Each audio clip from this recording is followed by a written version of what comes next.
is Chander Dhall, commonly pronounced as Chander Dhall. I'm the CEO of Cazton, and I'm really grateful to have Microsoft RD as well as MVP awards and Google Developer Expert Award. I'm also the author of book Scalability Patterns and a LinkedIn Learning author with about 6 courses there. I did 10 keynotes in 4 continents in 1 month last year, and I'm really excited to do a bunch of keynotes again this year. So thank you for having me as a keynote speaker. Today, we'll talk about the best practices on UI, API, and server side. And as you can tell, that's a long topic. I mean, you could do like a couple of weeks worth of training on this. Let's start with 14 Rules of Web Performance. Now, this is a great book I highly recommend, especially if you want to understand the history of web performance and how HTTP 1.1 works. And the recommendations here are pretty relevant to HTTP 1.1. Except, it's great to put scripts at the bottom, but what happens when you have critical scripts? Let's take an example. You go to an e-commerce website and type for a 24-inch monitor you want to buy. Don't you think that the search button should be working way before the entire page has loaded? So while I 100% agree with Steve that scripts need to be at the bottom, it makes perfect sense for some of these critical scripts to be at the top. Same with style sheets. If everything I have to make sure that the search button is working as far as the style is concerned, well, then that could also be part of your inline HTML. And there's nothing wrong with that. Other than that, everything stays where they are. Now, of course, zipping, right? I mean, if you can make something small enough, you can compress it, and you see the added advantage there, it makes perfect sense. Of course, we use CDNs, and there's a lot of goodness in these 14 rules that I highly recommend if you are on HTTP 1.1 especially. And then we know minifying JavaScript is definitely a great idea for same exact reason. You're compressing it. And a lot of other things like, removing duplicate scripts. Of course, you really don't want to have any of that. And then reduce your HTTP lookups. I would highly recommend at least reading the article online, if not the book, and get yourself familiarized with it. But I'm assuming most of you already know these 14 rules. As we all know, we have HTML and CSS. When it comes to HTML, we know DOM, and CSS basically means CSS object model. So why is JavaScript great? Well, it's great, and we have a love and hate relationship with JavaScript, and the reason is simple. It is great that we can do a lot of things, but that's also the reason it blocks everything, because it can manipulate the DOM as well as CSS object model, or CSS-OM. And once you do that, you can actually effectively change the render tree and the layout, which literally could have you, pixelate the screen for you. And that's the paint operation, and that's the most expensive operation in the pixel pipeline. Now, a lot of people talk about DOM. Personally, to me, I care more about the render tree, less about the DOM, and that is one key to understanding web performance. So let's take a simple HTML file. What's happening? We are going from a regular file, line by line, and we got the title Cazton, and then rest of it is not loaded yet. What happens when the entire thing is loaded? Well, we know there's a div called hello world, so we see it on the right hand side. And then we have a paragraph that is display none, means it's actually hidden. So what would that mean? That would mean that the render tree will not really have the paragraph, even though the p tag or the paragraph would be part of the DOM. Something like this. And this is the DOM, and you can see we have a div and we have a paragraph. Except in the render tree, we do not have the paragraph because it did not get rendered, so it does not live in the render tree. So that's really the difference. Render tree is really what you see, and DOM is what exists behind the scenes in code.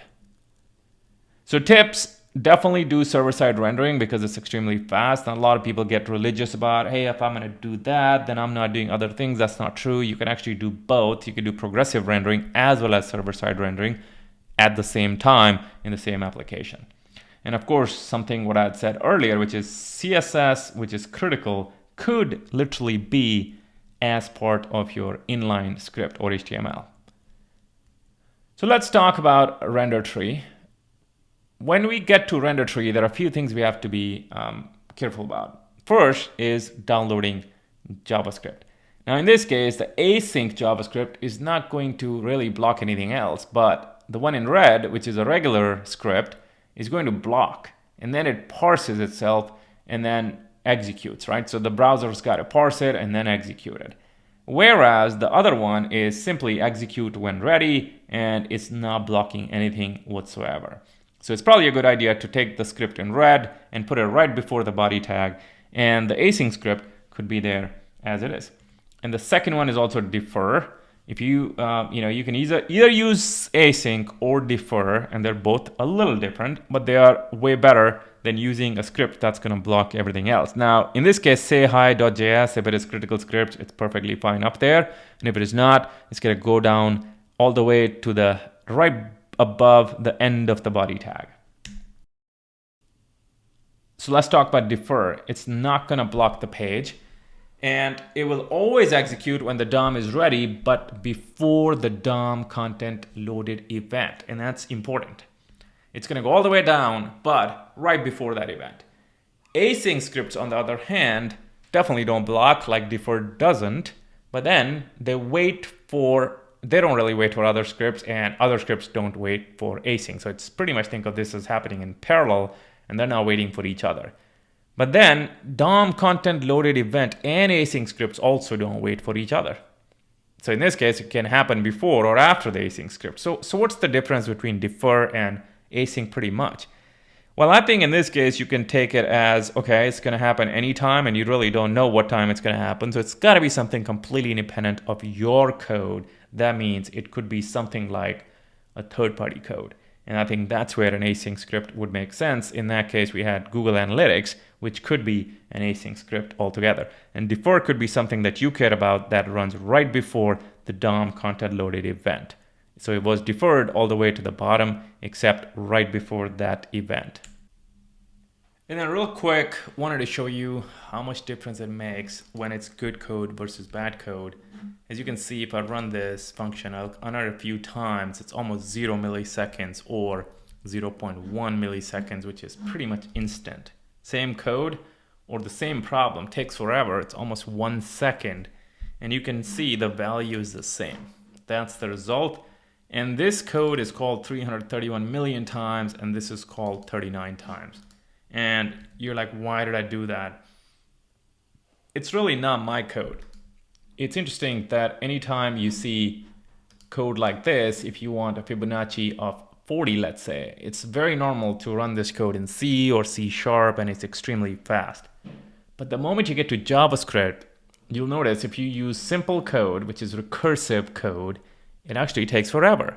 Because again, JavaScript is not the most performing language out there.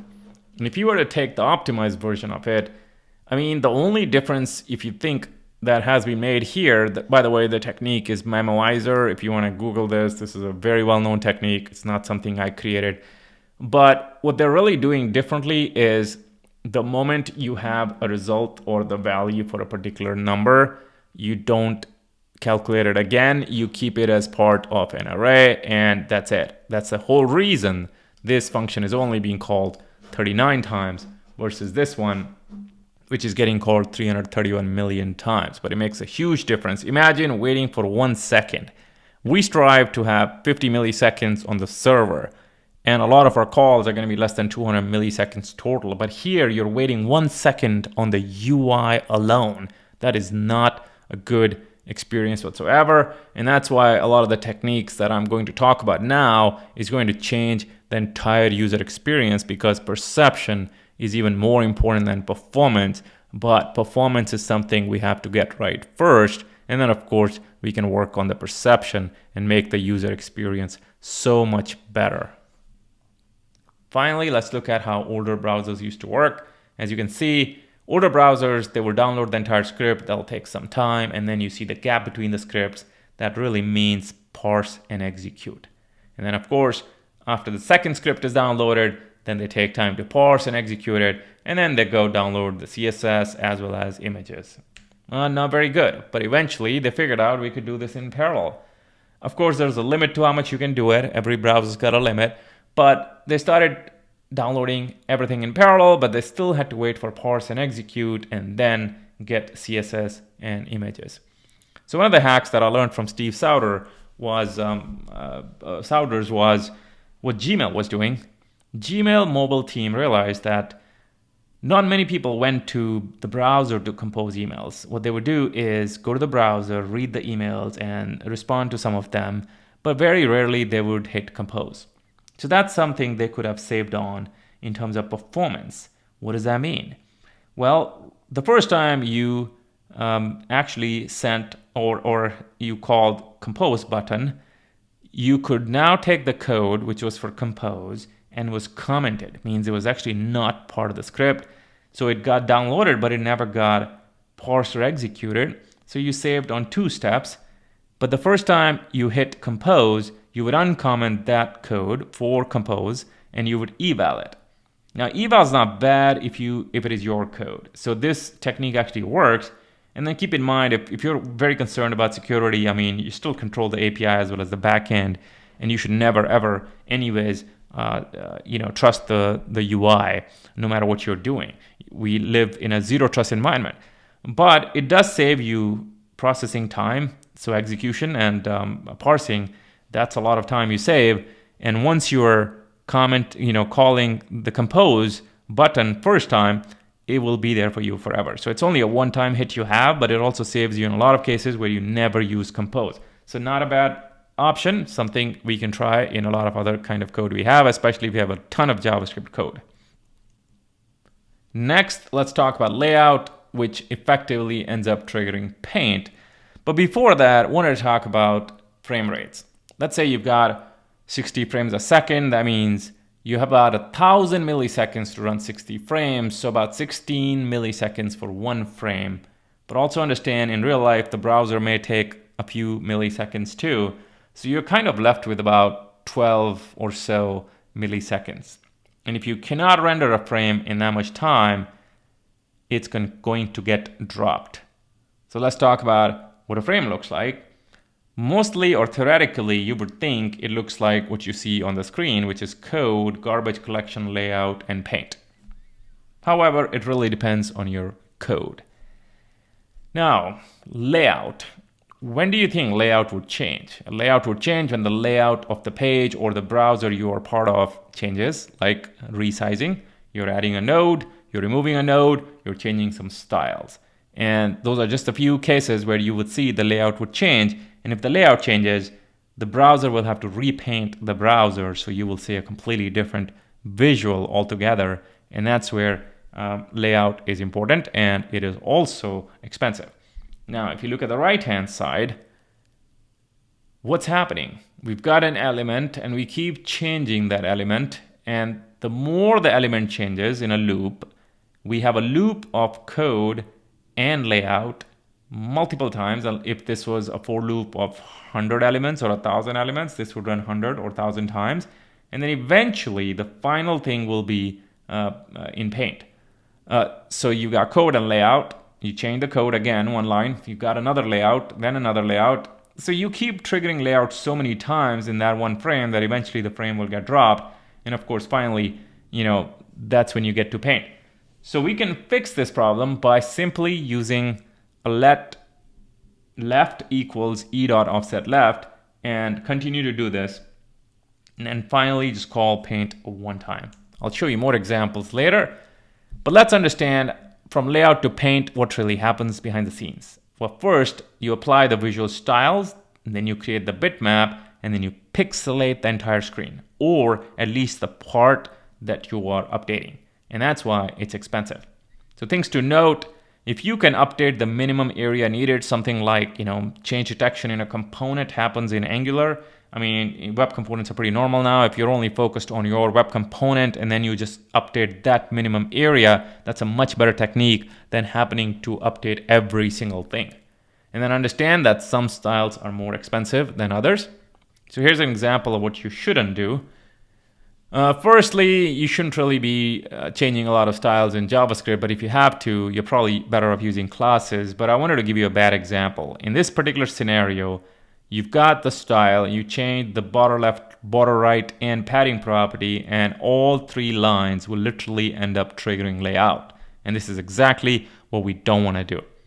An easier way to fix this would be to do this in one line of code, and this is exactly when layout happens, which ends up triggering paint, and that's it. You did it once, and you'll have to do it once at least, right? So your goal should be never go more than once. If you're doing it more than once, well, there's probably better ways you can avail.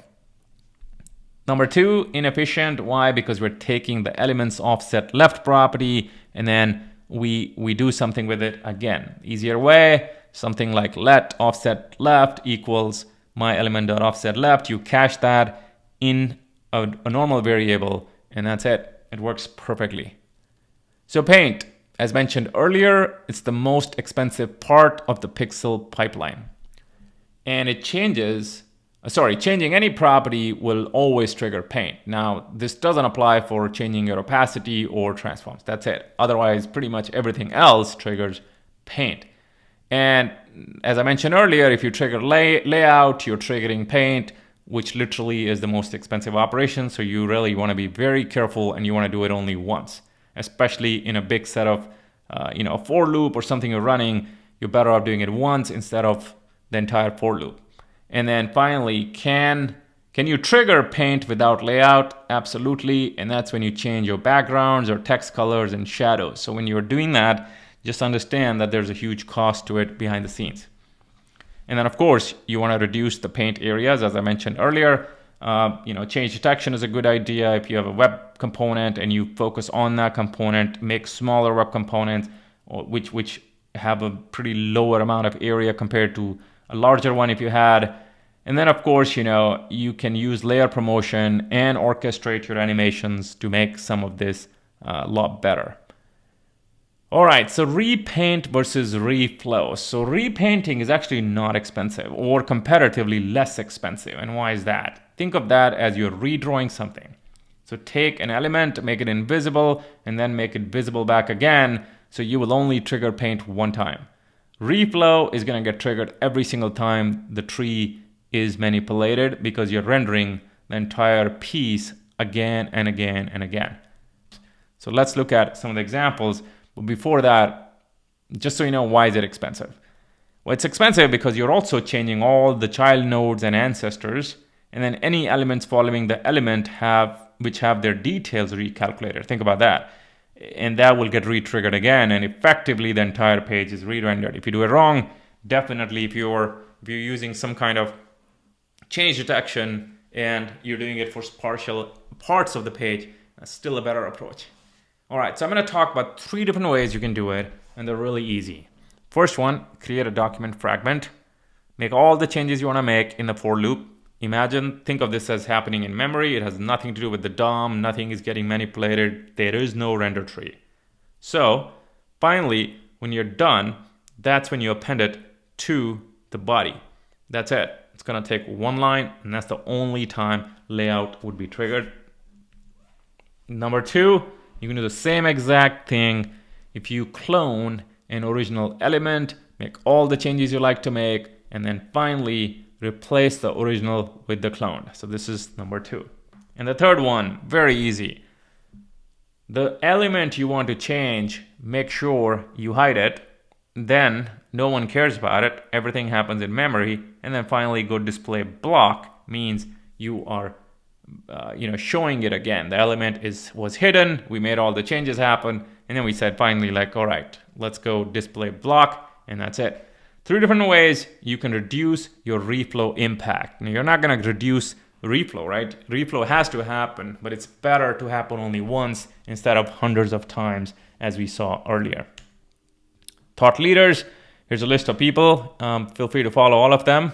I put my name in there too. Don't take that seriously. Finally, the books. I think the number 1 book in terms of computer networks, I learned a lot from Tannenbaum. It's kind of the mother book, even though High Performance Browser Networking is a great book. But if you don't have a lot of time, you got to read one. I recommend Tannenbaum. Otherwise, Ilya has done a great job with the book too. And then Steve Souders, High Performance Websites, definitely may not be fully relevant today. I don't know if he has the latest edition yet, but a lot of good knowledge, a lot of fundamentals, and something that every web developer should know. And now let's talk about scalability best practices. And this slide changed my life. I don't even remember. It's probably more than a decade ago. But have a look at this. I mean, 500 milliseconds latency would cause Google's traffic to drop by a fifth. I mean, that's billions of dollars, and just an extra 100 milliseconds on their response times would cost Amazon 1% in sales. I think they did like 125 billion last year. I mean, wow, that's more than a billion right there. So why is it important, important to scale? We're going to discuss that and then propose an architecture. And this is again like the while loop. We're going to identify failures, bottleneck, downtime, and come up with a better solution and repeat until we solve this in about 10 steps. So one thing long back, I think it was like 2008 to 12 timeframe, one of the things I noticed was everyone was doing a bunch of services. They would still go back to the same database. So they really never scaled anything. It was just you scaled the teams maybe, but if your database was an RDBMS, you never scaled anything. So early on, we started using NoSQL databases, and I think by 2014, I had done 12 different ones and learned a lot. They had some strengths and weaknesses, and eventually I spoke at TechEd Europe 2014 and talked about a lot of those best patterns and practices that a lot of companies are using today. So it's interesting that the ideas that I had in 2014, all of them are now being used as best practices in a lot of different places. So this is a very important white paper. I highly recommend it. In short, if you have a failure that's less than a total network failure and your system runs, then only you've created what I would call a good scalable solution. And this is what we help our clients with for more than a decade now. And it's been an amazing ride with billions of hits a day, and it works seamlessly. One of the things to remember, I highly recommend reading this article, Fallacies of Distributed Computing, because most of the times developers especially would assume the network's going to be reliable or latency is almost zero, or bandwidth is infinite. But the truth is it's exactly opposite of what you see here. These are just fallacies. But topology changes all the time, and we can have all our images, but at the end of the day, there's still a lot of vulnerabilities that we have to encounter. We have to count for, and also make sure that our solution is seamless. So highly recommend reading this because this is where a lot of the problems start. And then why is scalability important? We don't want to talk about this today. I mean, 10 years ago, most people would ask like, why do we even care? And I was like, there's a ton of devices. We have IoT, we have, mobile devices, we have tablets, we have desktops, and ton of users, ever increasing amount of users that were coming on the website. I mean, Facebook is roughly 3 billion active users a month. I mean, and that number just happened in the last couple of years, and it was all growing. I mean, 10 years ago, that number was nothing close to it. And why is it important? Well, look at Instagram. The website was down on the day of the launch, which is interesting, right? Like that's a big brand at that time, and their website was down. They just couldn't scale. But I think the problem was more about the fav icon, and definitely read about it. Anyways, how do we end up in all these problems? How come so many companies still make the same mistakes that a lot of these other companies have made? And this is one thing I've noticed is no matter how many times you go and work with so many different companies, every new company can make the same exact mistake, because no matter how much we share, there's always something that they may not know. And that's where we're very grateful to see what works and what doesn't work, and that's how we can help our clients come up with the right solutions. Now, in this case, it's a typical startup. I've run startups. I didn't have the money, so what did I do? I mean, push everything on one server, app server, database server, really doesn't matter. One thing is dead, your entire app is dead, but that's fine. You don't have customers. And then you go, wow, my startup is doing better, so what do I do? Well, let's throw more RAM and CPU. Anyways, money should solve all the problems, right? And that's one of the joke out there, that everyone thinks hardware is going to solve all their problems. Not necessarily.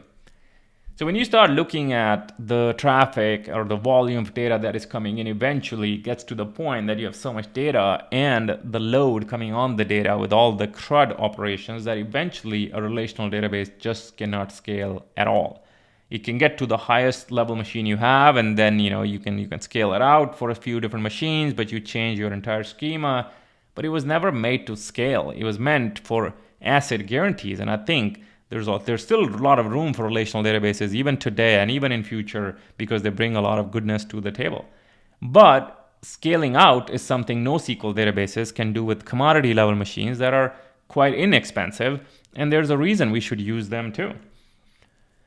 And then one of the things I've noticed in the industry is that, people get religious about a technology. So if they're like, oh, I just want to use Mongo, I hate, let's say Postgres. Not necessarily true. They're all different. You have different functionality units. For example, in this case, relational databases have a ton of functionality.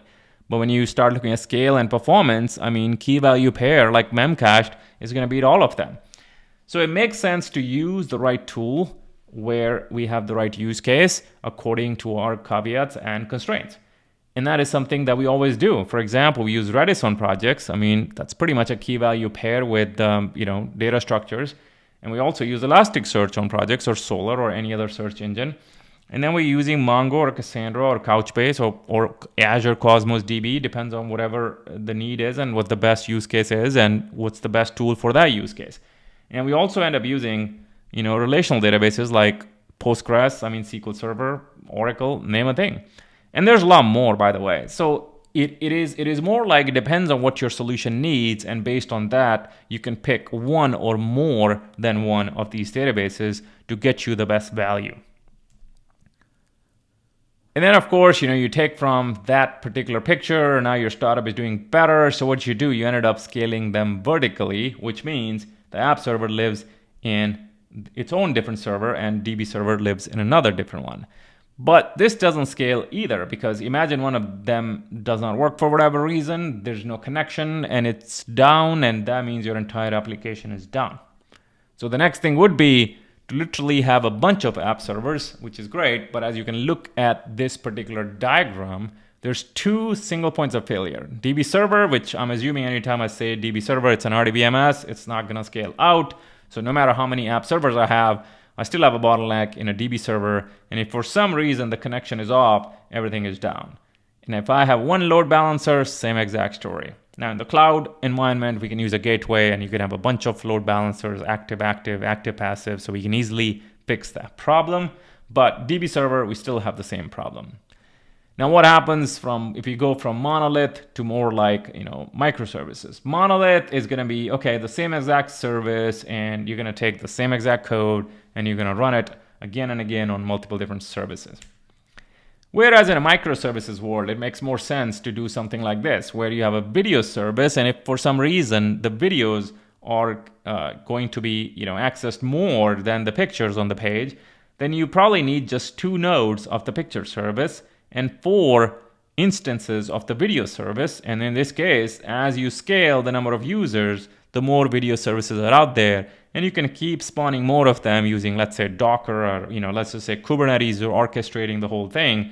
And as you scale, now you have more services running. But then you can also have the thumbnail service running separately, right? So an advantage of microservices is better allocation of resources, better scale, and it's not tied to one particular service or one particular code base. You can actually write, video service, let's say in, C or C++ to make it extremely fast, and picture service could be written in Python.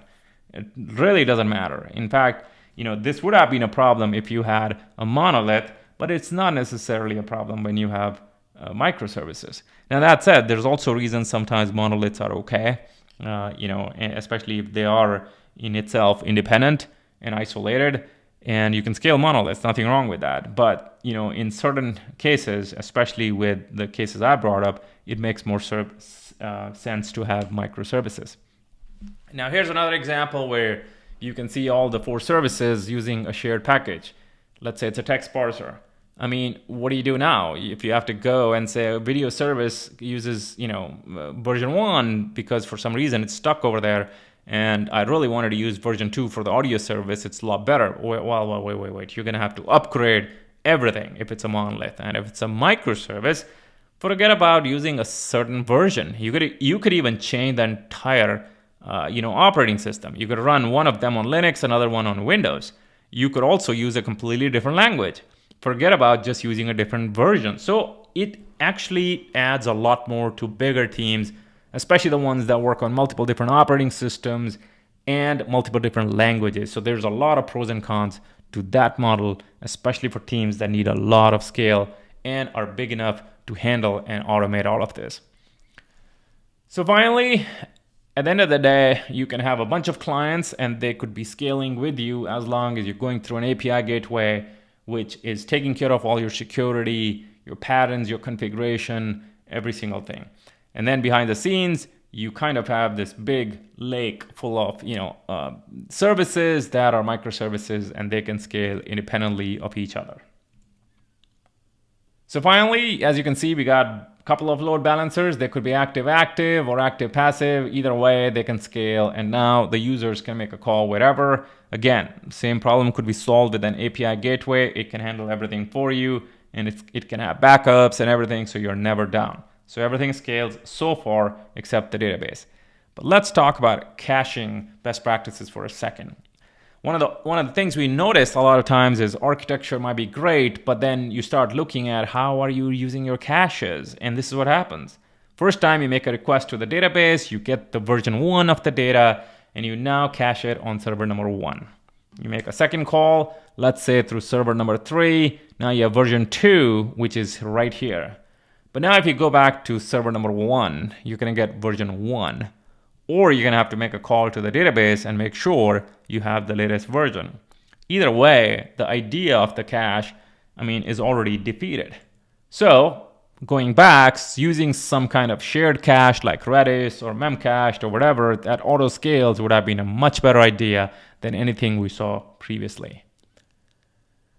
And then of course, the only thing that doesn't scale here is the RDBMS. So one thing you will hear people talk about always is a SAN, and this can scale you up. It's gotten cheaper now, but again, it's really not scaling it up. What you're really doing is not out, you're scaling it up. All you have is another machine that literally you can tap to. It's gonna slow you down a little bit though. So eventually, this is your problem. And really, our problem usually is to scale the application, but a lot of people make the problem to be, how do I scale the RDBMS? Not a very good way to think about this, especially in today's world. So a lot of people, they go for replicas. Replicas don't scale anything. All they're doing is backing your data up, and that's okay. And then they try to do other ways of scaling. For example, in this case, they will push all the blog posts or social kind of data in cluster 1, and then all the important e-commerce data in cluster number 2. It looks good on paper, but in real life, what are you gonna do if you have customer information in server number 2, cluster number 2? You probably have a cross-cluster join, which will slow you down. Again, the goal is not to scale RDBMS. The goal is to scale the application. Another way to do this would be, okay, well, let me just take the first 100 clients and make sure that they are in a completely different cluster, and other 100 clients are in a completely different cluster. It works for some kind of businesses, but what if you are Facebook or Twitter, and now the first 100 clients are related somehow to the other clients, and there's some kind of relationship. You could be a follower, you could be related to them, whatever it is, it's gonna start creating a lot of the cross-cluster joins. And you'll be surprised how many other techniques people use. For example, they take the same data and now replicate the data in 2 different places. Well, what happens when there's combination of more than 3 or 4? Do you really want to take that data and push it in multiple different places? Just understand, it's not something I'm making it up. This is something we see on a daily basis. A lot of clients do, because they are stuck with an RDBMS, mostly because either they just like to work on one and they don't want to move out of it, or they may not have foreseen a lot of these problems, or they may think getting into a NoSQL is a big learning curve, which a lot of times it's actually not. So eventually what we see in the industry is that they would now create multiple DB clusters and try to scale it like this, and then they are pointing, or they're working with SANs, because when you can't scale, well, you need a scan, and eventually what you see is this, which are multiple sets, and now these sets are even bigger than the DB clusters, and then you have a system level hash that literally tells the application where to go. And trust me, this is a very expensive solution, not in terms of just money, but also in terms of performance. You're going to reduce your performance quite a bit. It's going to be a nightmare to deal with, and it gets extremely hard. So there has to be an easier solution, right? And the easier solution happens to be this. And this is something we made it work for more than a decade, and we feel extremely confident this always works. Let's take an example. You are an e-commerce website, and you decided to go to the website and search for a 24-inch monitor. Where do you think that call should go? In our case, the call needs to go to a search database like Azure Search or Elasticsearch or Solar or a Lucene service or anything similar. Why is that? There's a bunch of reasons. One, most of those searches will happen in less than 50 milliseconds. Most of the times it's going to be less than 15 milliseconds on the server. And you want the user to get a response back ASAP. Imagine doing full text search on any RDBMS. Sometimes it takes up to seconds. And here we're talking less than 50 milliseconds. Next, what if you want to show it, the business or the e-commerce business wants to show a 27-inch monitor or even a 24-inch monitor that's on sale. You want to boost those monitors up. So even though the person searched for 24-inch monitor, you want to show, let's say, record number 2 or 3 as a 27-inch monitor, which is actually even cheaper than a 24-inch monitor. And maybe the user picks that up. Either way, boosting is something you can easily do with a search server, not an RDBMS. And of course, ranking algorithms, configuration-based selling, and a lot of AI that you could do real time, you're way better off using a search database that handles all of that for you based on consumption patterns, especially on days like Thanksgiving when you may only get a few seconds with the customer before that customer goes to another e-commerce engine out there.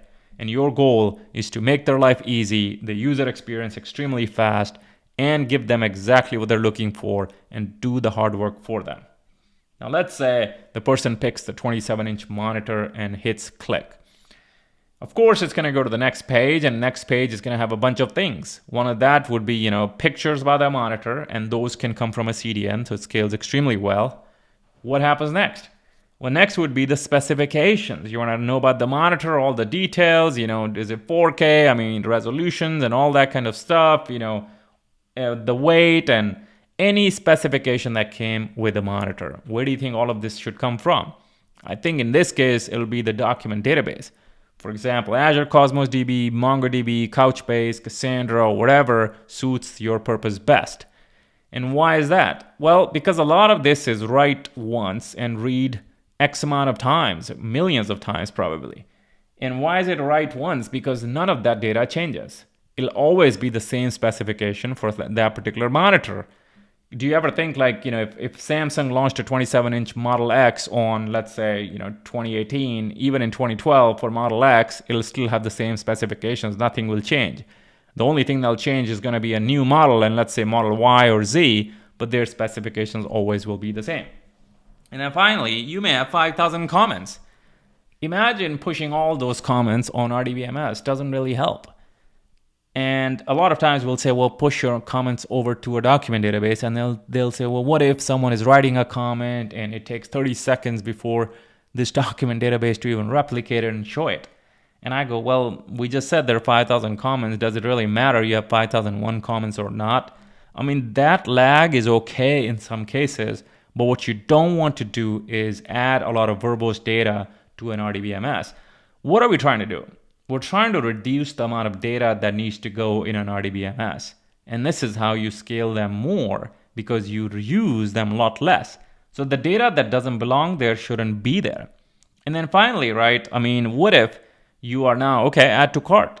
Well, now the customer already knows what it's wanting, and it's okay for it to slow down. In fact, at that time, you can send everything to the RDBMS. The cart could be completely in the RDBMS because you don't want to lose anything.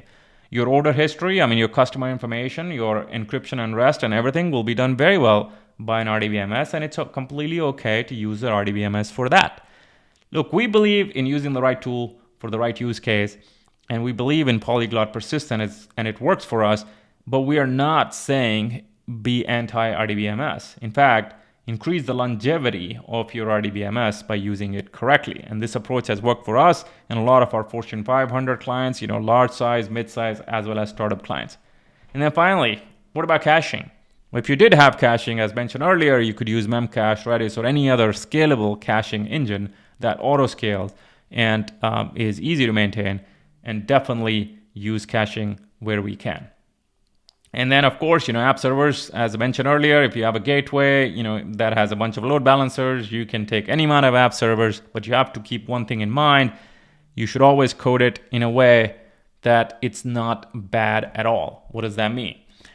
If you do it incorrectly, then it's going to be extremely hard for you to scale it, because the coding could be done in a way that something on that server is used. For example, using some kind of local cache or whatever, and that will make sure that you cannot scale. So you got to do it in a way that when you test it out, if 9 out of 10 servers are down, even that one server can make everything run and make it completely the way HTTP was designed, which was serverless. Literally think of server.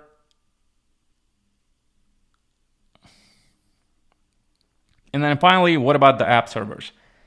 One thing we have to remember is app servers can scale infinitely. It totally depends on how you launch them. Let's say you're in Azure and you have, app service. You can literally scale as much as Azure can scale.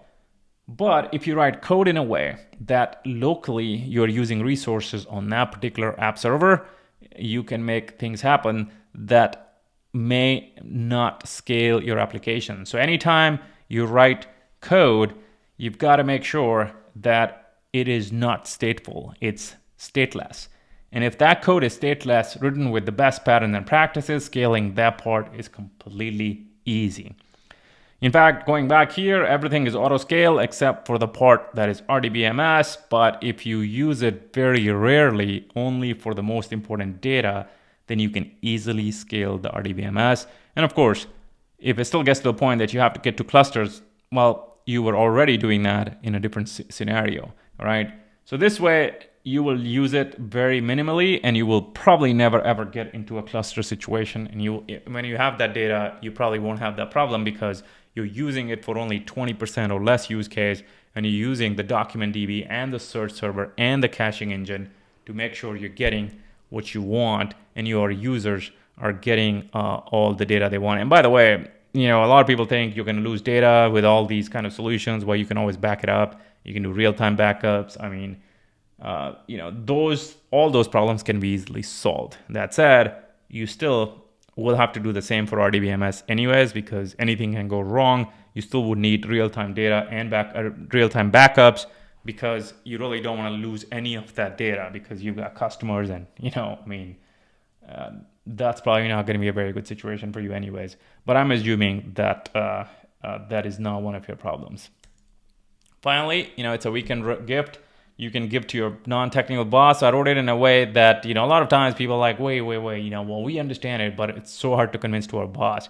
So here's a book where if you're technical, of course, you can easily understand it, but even if you're non-technical, you can understand the benefits of scale and how you could do it and save a ton of money. All right, API best practices.